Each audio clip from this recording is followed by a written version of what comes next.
SOP collections sa Bureau of Customs na umabot sa 11 billion pesos. May 9 billion pesos collection mula sa sugar. Ang kita mula sa importasyon ng sibuyas na hawak naman ni Martin Araneta. Tinawagan daw siya ni First Lady Lisa Marcos at ipinapatigil ang investigasyon. Na sa First Lady Lisa Marcos mismo ang may hawak sa mga rice importers. Dahil pala sa dami ng SOP at remittance na ipinapasa sa bawat transaksyon. Ang pinakamakapangyarihang pamilya pa mismo ang sangkot sa ganitong sistema.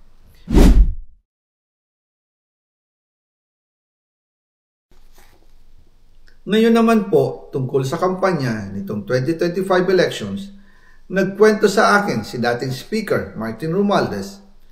Kinausap daw siya ni PBBM sa Tacloban para tumulong sa gastusin ng mga kandidato mula national hanggang local candidates. Ang sagot ni Speaker, naibigay na niya ang SOP collections sa Bureau of Customs na umabot sa 11 billion pesos.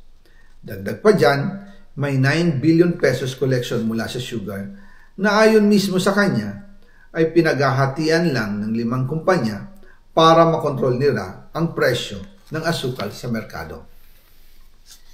At iba pa ang kita mula sa importasyon ng sibuyas na hawak naman ni Martin Araneta, kapatid ni First Lady Lisa Araneta Marcos. Kung matatandaan ninyo, noong 2022, nagkaroon po ng investigasyon sa Kamara na pinangungunahan ni Congressman Toto Swansing dahil sobrang taas ng presyo ng sibuyas. Umabot ng 600 pesos kada kilo.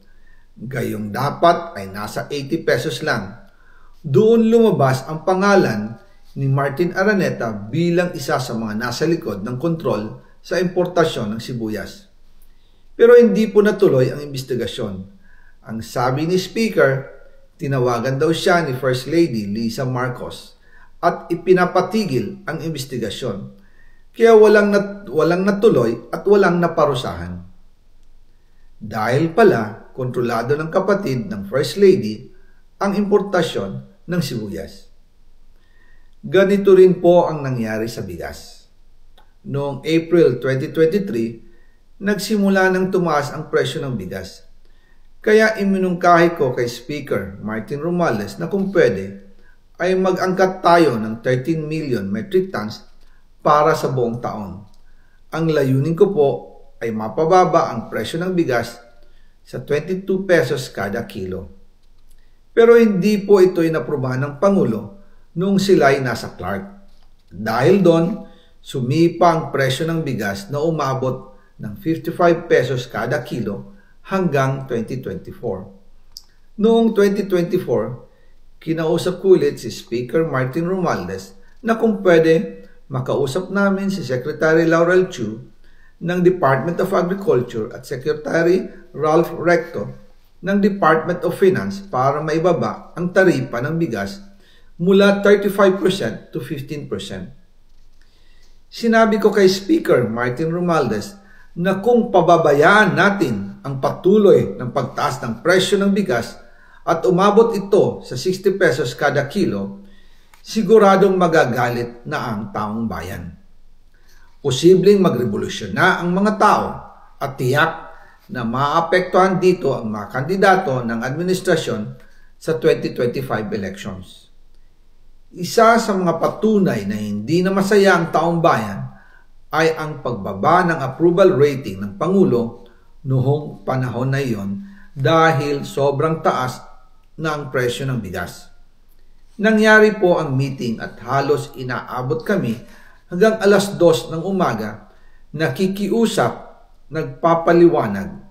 Buti na lang, matapos ang matagal na negosasyon, pumayag din sila. At di nagtagal, inanunsyo na rin sa publiko na ibaba ang nangbuwis sa bigas. Ngunit, matapos ang 4 hanggang 6 na buwan, hindi pa rin bumababa ang presyo ng bigas.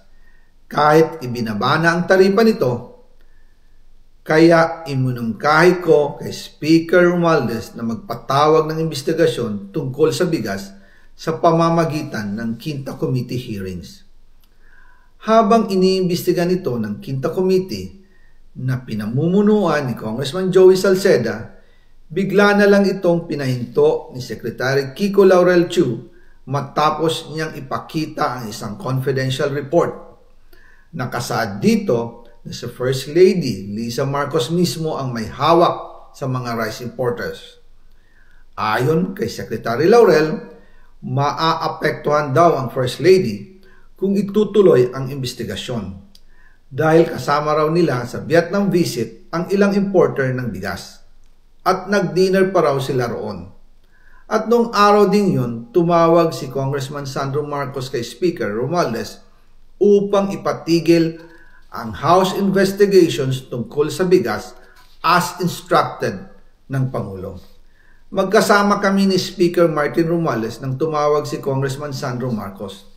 Dumating din si Secretary Laurel Chu sa Manila Polo Townhouse at doon siya pinagalitan ni Speaker dahil inilabas niya ang confidential report na nagdidiin sa First Lady sa issue ng rice smuggling. Humihingi ng paumanhin si Secretary Laurel Chu at sinabi niyang, pasensya na, masyado akong naive. Doon namin naintindihan kung bakit.